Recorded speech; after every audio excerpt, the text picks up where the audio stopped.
So siyanibingelela bazalwane egameni likaJesu. Ngifuna nje ukukhuluma ngale ndaba yokuthi ngenkathi ngisindiswa, I think it was around 2010, 2011, uNkulunkulu wayesevele enohlelo ayelenzile lwabantu abazongitraina, abazongiqeqesha. Ngikhumbula kahle ngaleyo minyaka ngangihlala nomunye umama omkhulu ekuwumakhelwane wasekhaya kaBhiko 13 okuthiwa uMamZulu. uMamZulu wayenesikhaftini esikhulu sama-DVD, kwakusabukwa ama-DVD ngalesiya sikhathi. Ngangifika-ke evangelini, lento yensindiso kwakuyinto nje ngoba phela ngangisamncane. 2011 ngangenza ugrade 8 lapho, 2010 ngangenza ugrade 7, 2010 futhi kwashona ugogo wami. So uMamZulu-ke, uNkulunkulu wangitshengisa uMamZulu ngoba nogogo wami futhi wayevamile ukuthi ahlale kakhulu noMamZulu mabedila nama-critical issues. So ngase ngazi ukuthi izinto eziyinjula nejulile zasekhaya uMamZulu uyazazi, and futhi uyazazi ngoba vele ngathi mase ngihleli naye yonke leminyaka kuze kube kalokhu ulibele nje umuntu omdala useduze kwami. So bengisakhuluma ngaye kuMamZulu ukuthi wayenama-DVD, isikhaftini esasinama-DVD amaningi ayegcwele iy'ntshumayelo yabo, bonke labafundisi abadumile iy'ntshumayelo zabo. So ngoba mina ngumuntu oyithandela ukufunda, nomuntu othanda uku-understanda izinto, nomuntu othanda ukucubungula, nomuntu othandayo futhi ukuthi into mase ngiyazi ngiyafisa ukuthi engathi ngingafundisa nabanye nabo bayazi. So uMamZulu mehambile ngoba ngiyingane ethembekile, so kwakulula nje ukuthi angishiye kwakhe. Into nje kwakufanele ukuthi ayenze ukudla, akufuneka enze sure ukuthi ukudla kukhona.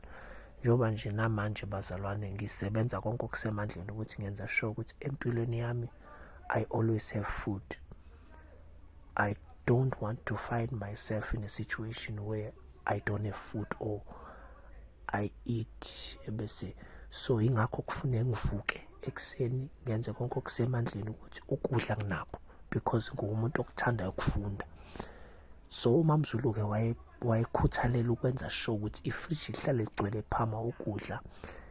Ebese-ke uma sengishilo, ngoba wayehamba umuntu wayebhizi kakhulu ngoba run ibhizinisi, uyingxenye yomama, uyabona nje uhamba ama-whole night prayer, futhi ngigijima naye zonke lezi zinto zemikhuleko. Ngenza ugrade 8 ngiyangena empilweni-ke, amehla ami futhi avulekele evangelini ngoba nogogo wayemuntu waseluthela umkhuleko, wayehamba nami kudondolo lakhe. So yonke impilo yami bazalwane isesontweni, angikaze ngingabi sesontweni. Ayikho iSunday la khona iyashaya iSunday ngingakholwa.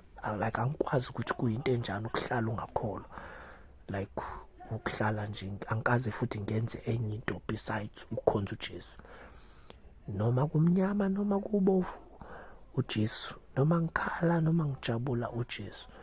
So into kaJesu into engazalelwa kuyona, ngazalwa kuyona, ngikhula kuyona kuze kube manje. So uMamZulu-ke enale DVD case, ngiyithathe-ke le case egcwele iy'ntshumayelo ney'mfundiso, wonke nje lamagama lawa abantu abakhulu enibaziyo bazalwana benza iy'mvuselelo, ama-conferences, kugcwele nama-DVD e-gospel.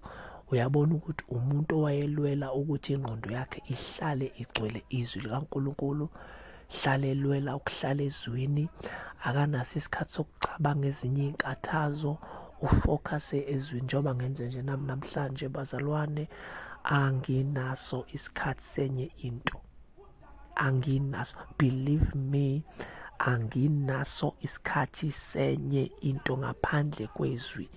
Izwi in the songs that I listen to, izwi in everything and anything that I do, because ngiyakholelwa ezwini. Ngafundiswa kanjalo ekhaya ukuthi uJesu uyena engimbhekayo, angibheki lutho enye.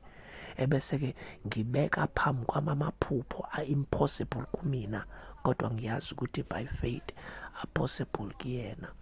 So ngakhula-ke kanjalo ebandleni. uNkulunkulu bazalwane wangisiza. Ngihlala-ke noMamZulu, uyena kuphela umuntu emhlabeni engingacishe ngithi umngani wami. The rest abantu nje ngihlangana nabo endleleni, abafowethu nodadewethu enkosini, abafowethu nodadewethu, ama-colleagues, ama-acquaintances.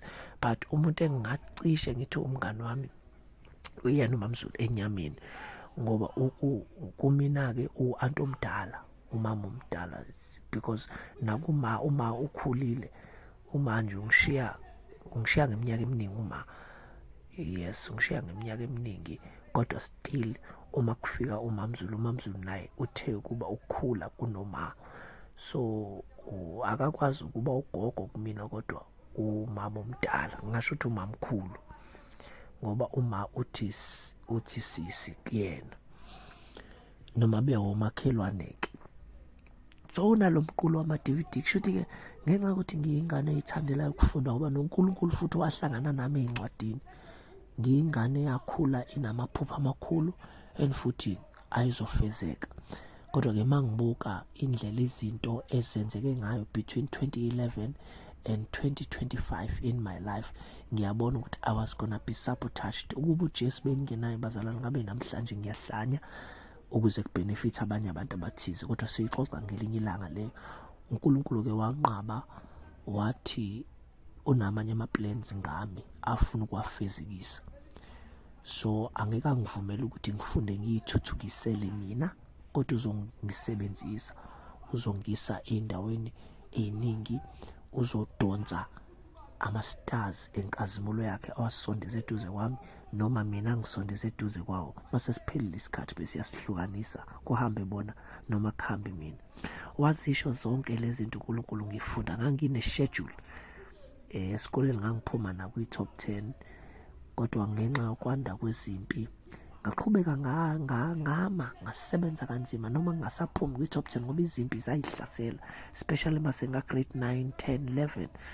Those were ikhathi empilweni yami la ngambona khona uNkulunkulu ehamba nami phakathi kwezinto okuze kube namhlanje ngakwazi ukuyichaza. So ngahlala eKamamZulu, uNkulunkulu angitshengisa uMamZulu. Ngathatha lama-DVD, ngoba uMamZulu wayene-DVD player ene-flat screen TV, dining room yakhe yinhle. Kwangathi uNkulunkulu uqala i-university bazalwane.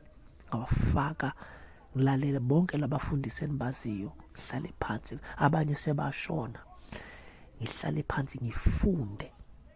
Athi livula izwi laphana eshumayela, ngemphoze, ngibhale phansi, ngithathe i-exercise, ngibhale phansi, mesha amagama kaNkulunkulu, Jehova Rafa, Jehova Jireh.